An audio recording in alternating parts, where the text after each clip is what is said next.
युवा सम्राट आदरणीय तेजस्वी यादव जी ने हमें जनरल सीट से एक दलित के बच्चा को, एक गरीब के बच्चा को यहाँ से राष्ट्रीय जनता दल समर्थित इंडिया गठबंधन का प्रत्याशी बनाया। एक्सपेरिमेंट राजद इस बार कर रही है सुपौल लोकसभा में। 2014 में भाजपा ने भी चौपाल उम्मीदवार उतारा था, लेकिन तीसरे स्थान पे चले गए थे, उस तरीके से कामयाबी नहीं मिल पाई। इस बार आप क्या अलग कर रहे हैं कि राजद वो एक्सपेरिमेंट करके कामयाब हो जाएगी? रंजीत रंजन जी क्या समर्थन कर रही हैं, वो कैंपेनिंग करेंगी आपके लिए? क्योंकि ट्रेडिशनली वो यहाँ से चुनाव लड़ती रही हैं, अभी कांग्रेस से राज्यसभा सांसद हैं, तो वो क्या आपके लिए इलाके में प्रचार प्रसार करेंगे? नहीं, पप्पू भैया जहाँ है हम क्यों बुलाएंगे?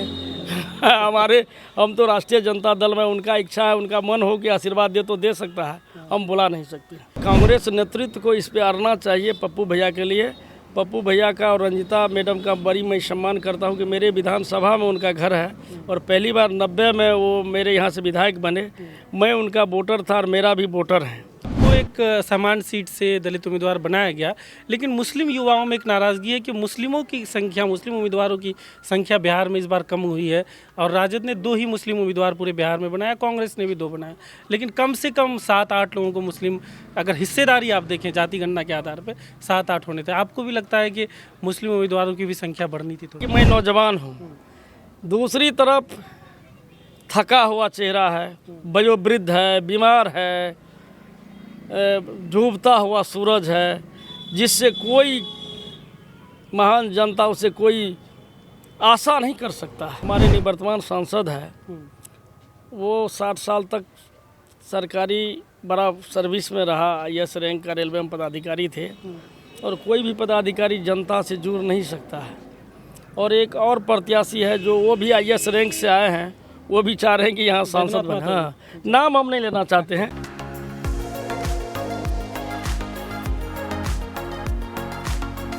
देश में लोकसभा चुनाव चल रहा है और कुछ ही सीट देश में लोकसभा सीट ऐसे हैं जहां पर किसी प्रमुख दल ने एक सामान्य सीट से, एक जनरल सीट से दलित उम्मीदवार को उतारा हो। ऐसा ही एक सीट दिल्ली में ईस्ट दिल्ली सीट है जहां पर आम आदमी पार्टी ने कुलदीप कुमार एक दलित उम्मीदवार को उतारा है सामान्य सीट से। और वैसा ही सीट बिहार का सुपौल लोकसभा क्षेत्र भी है और ये बिहार का एक अकेला ऐसा सीट है जहां पर किसी प्रमुख दल ने सामान्य सीट से एक दलित उम्मीदवार उतारा है। राजद के प्रत्याशी चंद्रहास चौपाल जी हमारे साथ हैं। फिलहाल सिंहेश्वर जो आरक्षित विधानसभा क्षेत्र है वहां से विधायक हैं।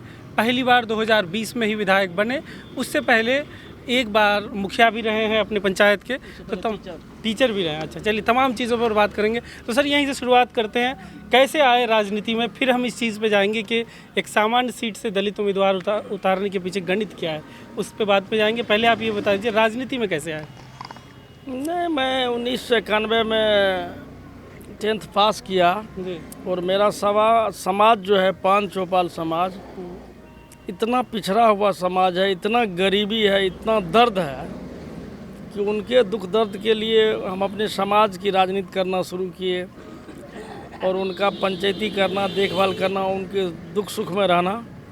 और उसके बाद लालू प्रसाद यादव जी जो बिहार के मुख्यमंत्री बने और वो बेजुबानों के और गरीब के मसीहा के नाम से प्रख्यात हुआ, तो हमें बड़ी अच्छा लगा कि वो गरीब के लिए सोचते हैं। और संजोग से उसके बाद मधेपुरा लोकसभा से वो 2 बार सांसद भी बने और सिंहेश्वर विधानसभा उस समय में मधेपुरा लोकसभा में आया करते थे। उस समय से राजद से हम जुड़े रहे और बाद में कुछ दिन के लिए हम लोग बीजेपी में हम चल गए थे, फिर राजद में आ गए। वहाँ से मेरा शुरुआत है और मैं 2001 में पहली बार समिति से चुनाव लड़ा, हमको सफलता नहीं मिला। 2005 में शिक्षक बने और 2011 में मुखिया बने रायभीर पंचायत की, जो मधेपुरा जिला के शंकरपुर प्रखंड और सिंहेश्वर विधानसभा में, और 2020 में विधायक बने और 24 में फिर राष्ट्रीय जनता दल के राष्ट्रीय अध्यक्ष परम आदरणीय लालू प्रसाद यादव जी और बिहार के भविष्य रोजगार पुरुष युवा सम्राट आदरणीय तेजस्वी यादव जी ने हमें जनरल सीट से एक दलित के बच्चा को, एक गरीब के बच्चा को यहाँ से राष्ट्रीय जनता दल समर्थित इंडिया गठबंधन का प्रत्याशी बनाया। तो इसके पीछे गणित क्या है? क्योंकि पूरे देश में बहुत कम ऐसा देखने को मिलता है कि कोई प्रमुख दल या कोई प्रमुख गठबंधन जो है समान सीट से दलित उम्मीदवार उतारे। तो सुपौल में इस बार ऐसा क्या हुआ जो राजद ने ऐसा फैसला किया कि दलित उम्मीदवार उतारा जाए? नहीं, इसमें है कि मेरा समर्पण भी है, मेरी आबादी भी है। और सिंहेश्वर लोकसभा जो 4 बार से 5 बार कहा जाए, नहीं, सिंहेश्वर विधानसभा 5 बार से राष्ट्रीय जनता दल चुनाव हारती थी। और पहली बार हमको चुनाव लड़ने का मौका मिला 2020 में, और बिहार सरकार के मंत्री के विरोध में पहली बार में मैंने चुनाव जीता। और सिंहेश्वर में जो विकास हुआ, 400 करोड़ का प्रोजेक्ट सिंहेश्वर के सौंदर्यीकरण के लिए मैंने पास करवाया, बाईपास बनवाया, 12 ठो प्रधानमंत्री ग्राम सड़क योजना है जो हम किसी तरह से पास करवाए। यहाँ के निवर्तमान सांसद नदारत हैं, और कई रोड हैं, कई पुल पुलिया हैं, और हमेशा जनता के बीच में रहने का काम किया। अभी भी जिस गली से सिंहेश्वर में निकलता हूँ तो छोटा छोटा बच्चा भी कहते हैं कि चंद्रहास चौपाल जा रहे हैं। और नेता के प्रति, दल के प्रति समर्पित रहा, और मैं करोड़ों बार नमन करता हूँ श्रद्धेय आदरणीय लालू प्रसाद यादव जी और तेजस्वी यादव जी को कि मेरे ऊपर विश्वास जताया है। और मैं सुपौल के 19,65,000 जो जनता मालिक है, मैं लालू जी, तेजस्वी जी के आशीर्वाद से 19,65,000 जनता के लिए मैं खरा उतरूँगा। आपने कहा संख्या भी है, तो क्या संख्या, थोड़ा वो गणित समझाएंगे कि क्या संख्या है चौपाल की? जो 17 महीना का जो तेजस्वी जी का पहले सुनिए तो मेरा कार्यकाल रहा, उसमें जो जातीय गणना करवाए, उससे स्पष्ट हुआ कि मेरा 2,17,000 सुपौल में 5 चौपाल की आबादी है। अच्छा, इसी का एक यह भी समीकरण है। और दूसरा समीकरण है कि हम गांव में रहते हैं, आम आदमी की तरह रहते हैं, कोई बदलाव नहीं है, और लगातार जनता के बीच में रहते हैं और विकास करते रहते हैं।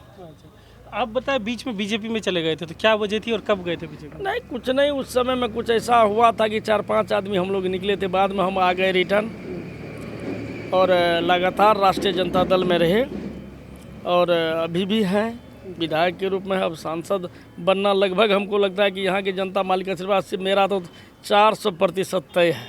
अच्छा, लेकिन पिछला चुनाव अगर हम देखें तो पिछला चुनाव में जदयू सारे ही विधानसभा क्षेत्र में 19 में लीड कर गई थी, और रंजीत रंजन 2019 में जो कांग्रेस की उम्मीदवार थी वो हारी। तो इस बार आपको लग रहा है वो चीज़ आप बदल पाएंगे? निश्चित, हमको नहीं लगता है कि जो हमारे निवर्तमान सांसद है वो 60 साल तक सरकारी बड़ा सर्विस में रहा, IAS रैंक का रेलवे में पदाधिकारी थे, और कोई भी पदाधिकारी जनता से जुड़ नहीं सकता है।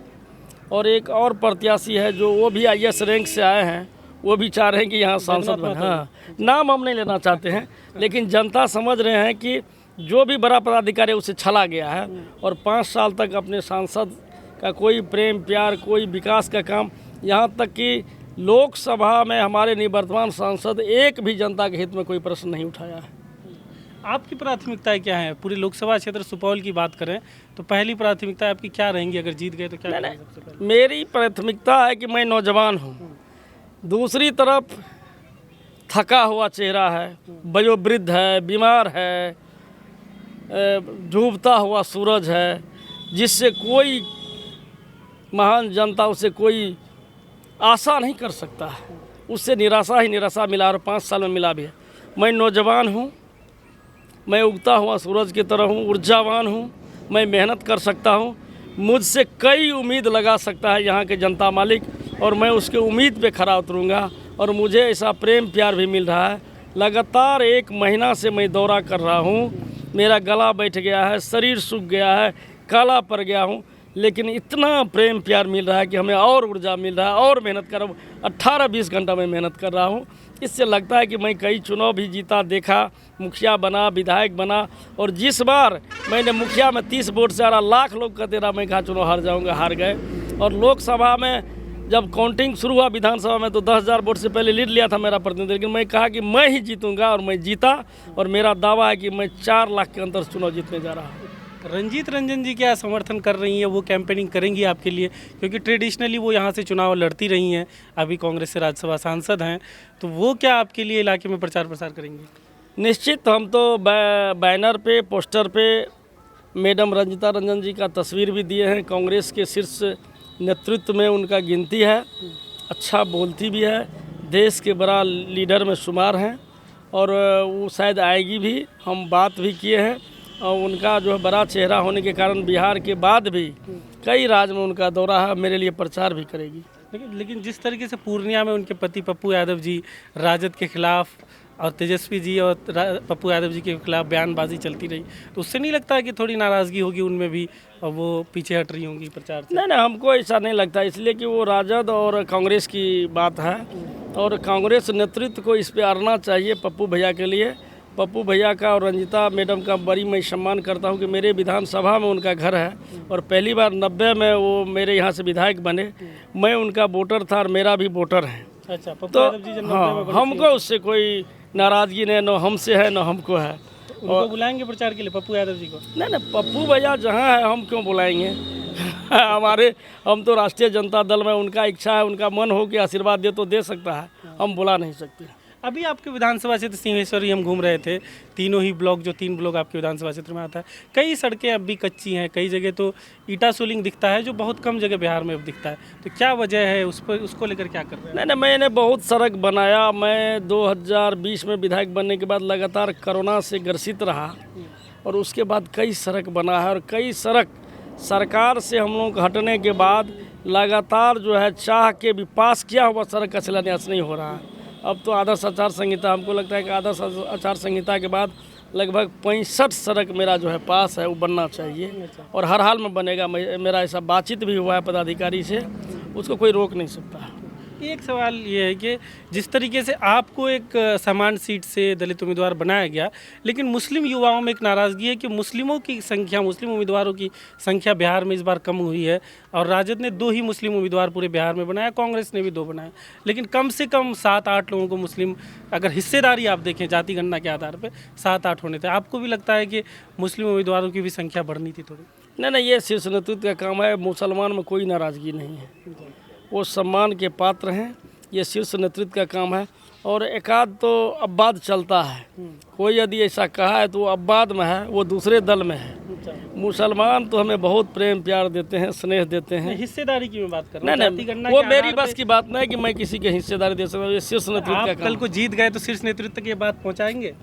नहीं, वो हमसे ज़्यादा समझते हैं। मेरा शीर्ष नेतृत्व जो है, हम नौजवान है, मेरा नेतृत्व भी नौजवान है और हमदी सांसद बनते हैं तो आदरणीय राहुल गांधी जी प्रधानमंत्री बनेंगे। जो नौजवान हैं, जो 6500 किलोमीटर का, हज़ारों किलोमीटर यात्रा, भारत जोड़ो यात्रा तय किया है, मेरा नेतृत्व जो है आदरणीय तेजस्वी प्रसाद यादव जी 10 दिन में 3500 किलोमीटर का यात्रा किया और जनविश्वास यात्रा के दौरान लाखों जनसैलाब हर जिला में उमड़ के आया और पटना के ऐतिहासिक गांधी मैदान में जब 3 मार्च को जनविश्वास महारैली किया तो उसमें 14-15 लाख अपार भीड़ बिहार से पटना के ऐतिहासिक गांधी मैदान और पटना की सड़क को पाटने का काम किया। इससे साबित हो गया कि बिहार में विकास का मतलब तेजस्वी यादव है। राहुल गांधी प्रधानमंत्री बनेंगे, ये तो गठबंधन ने भी अभी तक तय नहीं किया है, आपने तय कर दिया? नहीं, वो राष्ट्रीय, देखिए इंडिया गठबंधन का जो नेतृत्व है, ऐसा लग रहा है, शौक है उनके लिए। आप इससे पहले भी क्वेश्चन किए थे कि मैडम रंजीत रंजन प्रचार करेगी, तो कांग्रेस का संभावना है कि कांग्रेस के प्रधानमंत्री बनेंगे, जिसमें राहुल जी का नाम आगे आ रहा है, इसमें कोई दुराई नहीं है। बने जो, ये हम लोगों का काम है, जो आदेश होगा वो करेंगे। राहुल जी का चेहरा लेके भी आप लोगों के बीच जा रहे हैं कि ये प्रधानमंत्री का चेहरा है? नहीं, अभी तय नहीं हुआ, लेकिन लगभग राहुल जी जिस तरह से आज स्ट्रगल कर रहे हैं देश को बचाने के लिए, संविधान को बचाने के लिए, प्रेम प्यार भाईचारा को बरकरार रखने के लिए, तो लग रहा है कि राहुल गांधी जी आने वाला दिन में भारत के भविष्य राहुल गांधी जी हैं। आखिरी सवाल है, जो एक्सपेरिमेंट राजद इस बार कर रही है सुपौल लोकसभा में, 2014 में भाजपा ने भी चौपाल उम्मीदवार उतारा था लेकिन तीसरे स्थान पे चले गए थे, उस तरीके से कामयाबी नहीं मिल पाई। इस बार आप क्या अलग कर रहे हैं कि राजद वो एक्सपेरिमेंट करके कामयाब हो जाएगी? नहीं, मैं नौजवान हूँ, पहले कहा, और मुझे जो समर्थन मिल रहा है जनता के बीच में, और जिस तरह से निवर्तमान सांसद जनता के बीच से दूर रहा, जनता के दुख सुख में कहीं नहीं रहा, कोरोना के समय में भी विशेष जात को कोसते हुए कहा कि कब वोट देते हो। तो मुसलमानों के बारे में नहीं, हम क्यों कहें, उस खुद लोग समझ रहे हैं, ढेर सारा चला है मोबाइल पे। और जो विश्वास है युवाओं में, जो मेरा चुनाव मैनिफेस्टो है इंडिया गठबंधन का कि 10 किलो राशन देंगे मुफ्त में, 200 यूनिट बिजली फ्री देंगे, 500 रुपया में गैस देंगे, 1 लाख रुपया जो है हम लोग प्रत्येक वर्ष बहने को देंगे रक्षाबंधन के अवसर पर, 15 अगस्त को 1 करोड़ सरकारी नौकरी देना है। उसके बाद भी मेरा कुछ खास सुपौल के लिए है कि सुपौल में जब हमको सुपौल के महान जनता हमको यहाँ के सांसद चुनते हैं तो हम नेता नहीं, उसका बेटा बन के काम करेंगे, भाई बन के काम करेंगे। और सुपौल में मेरा सरकार बनना तय है। एक बड़ा उद्योग लगाएंगे, एक एम्स तरीके से अस्पताल चाहते हैं। सुपौल में लंबी दूरी का ट्रेन 4-5 चाहिए, जो दिल्ली, पंजाब, हरियाणा यहाँ के गरीब जनता जाते हैं। और सुबह शाम भी सुपौल के लिए से पटना आने जाने का ट्रेन चाहिए। और कोसी में भी मेरा कई योजना है कि बकौर से लेके कोसी महासेतु तक सुरक्षा बांध देंगे, उस पर पुल देंगे। बैरिया मस से मंगा सिहोल तक हम चाहते हैं पक्की रोड हो, कि वहाँ के गरीब जनता को लगभग 70-80 किलोमीटर दूरी होता है सुपौल ज़िला आने में, जबकि 12-13 किलोमीटर है। तो ये सारा मेरा योजना, और इस पर हम काम करेंगे। और लोकसभा में जो है, जो सारा विकास का अड्डा है, हम लड़ेंगे अपनी जनता के लिए। हम नौजवान हूँ, मैं लड़ाकू हूँ, लड़ के मैंने सिंहेश्वर का विकास किया हूँ। आपके यहाँ पुल भी गिर जाता है, पुल की बात कर रहे थे, उस पे क्या बोलेंगे? पुल गिरने पे पुल का पाया नहीं गिरा है भाई, वो तो ढालने में वो लेबर और मिस्त्री का गलती है, उसमें किसी का गलती नहीं है। लेबर मिस्त्री की नहीं, निश्चित उसकी गलती है। पे कोई लापरवाही नहीं, कोई खास लापरवाही नहीं होना चाहिए। वहाँ सब बैठे कहाँ रहते हैं, वो गलती से ऐसा हुआ है। ठीक है।